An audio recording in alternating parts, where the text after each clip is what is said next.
आगे अपन बात करते हैं, चर्चा करते हैं नशीले पदार्थ की, जो अभी हमने अध्ययन किया था। उससे पहले रक्तचाप के बारे में, उसी से आगे अपन चलते हैं नशीले पदार्थ के बारे में। सबसे पहले नशीले पदार्थ कौन कौन से हैं? तो नशीले पदार्थ है आपके गुटखा, तंबाकू, मदिरा, अफीम, कोकीन, भांग, चरस, गांजा, हशीश। इसके अलावा LSD। यहाँ पे LSD का पूरा नाम दिया है हमने। LSD का मतलब है यहाँ पे lysergic acid diethylamide. LC तो हो गया lysergic acid diethylamide. ये किसका नाम है? LSD का पूरा नाम। आगे बात करेंगे इसी के अंदर नशीले पदार्थ के अंदर सबसे जो इम्पोर्टेंट है हमारे पाठ्य पुस्तक के अंदर दे रखा है गुटखा, तंबाकू, मदिरा और अफीम के बारे में कि इनसे क्या क्या हानियां हैं, क्या क्या इनसे हमें नुकसान होते हैं, किस तरीके से इसको काम में लेते हैं, तो उन्हीं के बारे में अपन चर्चा करेंगे। सबसे पहले बात करते हैं गुटखे की। गुटखा जो कि सामान्य रूप से इसको काम में लिया जाता है, पाउच के अंदर भी उपलब्ध है, मार्केट के अंदर पाउच के अंदर विभिन्न प्रकार के ब्रांड के अंदर ये उपलब्ध है। कुछ लोग इसको पानी के अंदर भी खाते हैं। इसके प्रयोग से, अगर गुटखे का अपन प्रयोग करते हैं तो इसके प्रयोग से क्या होती है? आर्थिक हानि होगी, यानी पैसे खर्च करने पड़ेंगे अपन को, पैसे की कमी होगी। आर्थिक हानि के साथ साथ में शारीरिक नुकसान होता है, शरीर का भी नुकसान होता है, क्योंकि जो गुटखा होता है वो हमारे फेफड़ों पर सीधा प्रहार करता है। तो अब फेफड़ों पर प्रहार कर रहा है तो इससे जो रोग है वो हो जाता है संविगस फाइब्रोसिस रोग। मोस्ट इंपोर्टेंट रोग है ये। अक्सर एग्जाम के अंदर पूछा जाता है कि गुटखे खाने से कौन सा रोग होता है? तो गुटखे खाने से कौन सा रोग होता है? संविगस फाइब्रोसिस नामक रोग होता है। इसके अलावा कैंसर जो सामान्य रोग है गुटखे के लिए वैसे खतरनाक रोग है, लेकिन अक्सर गुटखे से विभिन्न प्रकार के कैंसर हो जाते हैं, जैसे मुंह का कैंसर है, जीभ का कैंसर है, गले का कैंसर, तो ये कैंसर इससे हो जाते हैं। अब यहाँ पे क्वेश्चन हमसे पूछा जाता है कि संविगस फाइब्रोसिस जो रोग है इसके लक्षण क्या है? इसके लक्षण क्या है? कैसे पता चलेगा कि किसी को संविगस फाइब्रोसिस रोग है? तो इसका जो लक्षण है वो है कि जबड़ा ठीक से नहीं खुलता है। अगर छोटी सी चीज मुंह में दी जाएगी तो वो जबड़ा ठीक से नहीं खोल पाएगा बच्चा, या कोई भी महिला है तो उसका जबड़ा ठीक से नहीं खुलेगा। ये इस रोग के क्या है? लक्षण है। दूसरा जो हमने लिया है तंबाकू। सबसे पहले बात करते हैं तंबाकू को रासायनिक भाषा में क्या कहते हैं? तो इसका निकोटीन है। तंबाकू के अंदर जो एल्कोहल पाया जाता है, नशीला पदार्थ पाया जाता है, वो पाया जाता है निकोटीन। और ये तंबाकू जो है निकोटीन टूबेकम कुल सोलेनेसी कुल से संबंधित है, उस कुल से ये पाया जाता है। अब इसके कैसे उपयोग में लेते हैं? तो कुछ लोग इसको जर्दे के साथ में, कुछ इसको पान के साथ में, कुछ बीड़ी के साथ में इसको प्रयोग में लेते हैं। ठीक है। कई महिलाएं जो होती है, ये बच्चे होते हैं, इसको दंत मंजन के रूप में भी काम में ले जाता है। तंबाकू दंत मंजन में भी आता है, सूंघने में भी इसको काम में लेते हैं, वो इस तरीके से इसका प्रयोग करते हैं। अगर हम इसकी हानियों की बात करें तो इसकी जो हानियां हैं कि इससे मुंह, जीभ, गले एवं फेफड़ों को क्या हो जाता है? कैंसर। तंबाकू खाने से मुंह, जीभ, गले और फेफड़े का क्या होता है? कैंसर होता है। तंबाकू में उपस्थित निकोटीना जो नामक एल्कोहल है, ये निकोटीन क्या करता है कि हमारी धमनियों की स्पंदन की जो दर होती है उसको बढ़ा देता है। धमनियाँ, हमारे शरीर में दो प्रकार की वाहिनियाँ होती हैं, एक तो होती है शिराएं, एक होती है धमनियाँ। तो जो धमनियाँ हैं उनकी स्पंदन की दर को क्या कर देगा? बढ़ा देगा, हाई कर देगा उनको।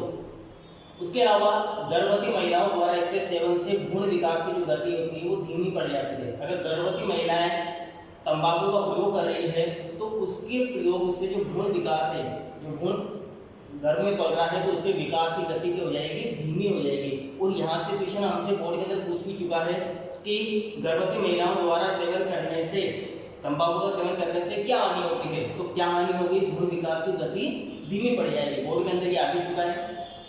इसी प्रकार सिगरेट के धुएं से रुधिर में ऑक्सीजन परिवहन की क्षमता कम हो जाती है, क्योंकि हमने कहा कि तंबाकू का उपयोग कई लोग बीड़ी सिगरेट में भी करते हैं। अब तंबाकू का अगर हम सिगरेट में प्रयोग करते हैं और इसके धुएं के पास में अगर कोई व्यक्ति बैठा हुआ है, पी रहा है, जिसको ज़्यादा नुकसान नहीं है, लेकिन जो इसके पास में बैठा है उसको ज़्यादा नुकसान होता है। क्यों होता है? क्योंकि इसका जो धुआं होता है वो वायुमंडल में फैलता है।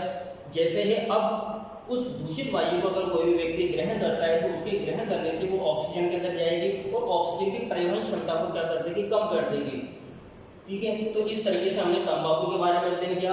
आगे जो हमारा तीसरा है नशीला पदार्थ वो है मदिरा। मदिरा का सबसे पहले यहाँ पे वैज्ञानिक नाम पूछा जाता है। मदिरा को अपन शराब भी कहते हैं, इसके अलावा इसको एल्कोहल भी कहते हैं। अगर मैं इसका रासायनिक नाम की बात करूं तो इसका रासायनिक नाम है एथिल एल्कोहल। जो मदिरा होती है उसके क्या कहते हैं अपन, एथिल एल्कोहल, शराब को। सूत्र की बात करें तो इसका सूत्र होता है C2H5OH, ये इसका सूत्र है। और रासायनिक नाम क्या है इसका, एथिल एल्कोहल। दो कार्बन है, दो को अपन क्या कहते हैं, एच लेते हैं, इसलिए इसका नाम क्या है, एथिल एल्कोहल है। अब इसके शराब पीने से क्या है, तो आप सामान्य रूप से जानते हो कि अगर कोई भी व्यक्ति शराब पीता है तो शराब पीने से उसकी जो मानसिक स्थिति है वो सही नहीं रहती है।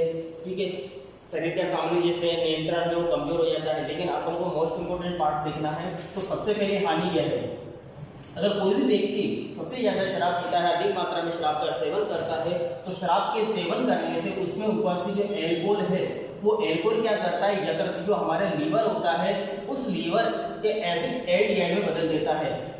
यकृत क्या करेगा, एल्कोहल को किसमें बदल देगा, एसिड एल्डिहाइड के अंदर, जो कि हानिकारक विषैला पदार्थ बन जाता है, जिससे व्यक्ति की मृत्यु भी हो सकती है।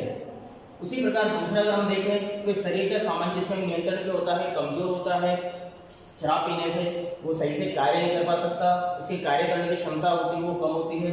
स्मरण क्षमता में भी क्या आती है, कमी, उसको कुछ याद नहीं रहता। आप चाहे कितने उसको कुछ कहो, किसी प्रकार की उसको याददाश्त कमजोर रहती है। आप रात को मान लो सुबह भूल जाएगा, वो वाली स्थिति हो जाती है। इसी प्रकार तंत्रिका तंत्र पर बुरा प्रभाव पड़ता है, क्योंकि तंत्रिका काम नहीं करती, उसका कोई भी मारा उसको कोई असर नहीं होता। तंत्रिका है, तंत्रिका कार्य नहीं कर रही वहां पे।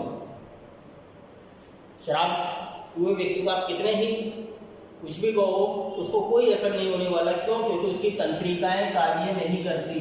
वहां पे तंत्रिका तंत्र नर्वस सिस्टम है वो पूरी तरीके से विफल हो जाता है। इसी प्रकार आर्थिक स्थिति कमजोर होती है शराब पीने से। साथ में जो सामाजिक जो प्रतिष्ठा है उसको ठेस पहुंचती है। जो भी व्यक्ति शराब पीता है तो उसकी जो सामाजिक प्रतिष्ठा होती है, समाज में जो उसकी इज्जत होती है उसको ठेस पहुंचती है। तो इस तरीके से हमने मदिरा का अध्ययन किया। आगे हमारा अफीम, चौथा जो हमारा था इसमें नशीले पदार्थ के अंदर अफीम। सबसे पहले अफीम जो है वो पेपेवर सोमनीफेरम इसका नाम है। अफीम का वैज्ञानिक नाम अगर आपसे पूछा जाए कि वैज्ञानिक नाम क्या है इसका, तो अफीम का वैज्ञानिक नाम क्या है, पेपेवर सोमनीफेरम। इस अफीम के अंदर पेपेवर सोमनीफेरम तो इसका वैज्ञानिक नाम हो गया। इसमें कौन कौन से एल्कलॉइड पाए जाते हैं, कौन कौन से जो हानिकारक तत्व है या नशीले पदार्थ वो पाए जाते हैं, तो इसके अंदर होता है मार्फिन, कोडीन, निकोटीन, सोमनीफेरम, पेपेवरिन, ये इसके अंदर पाए जाते हैं। अब यहाँ पर भी ये जो मार्फिन और कोडीन है, कौन कौन, मार्फिन और कोडीन। मार्फिन और कोडीन का उपयोग किया जाता है जो दर्द होती है उस दर्द निवारक दवाओं के रूप में।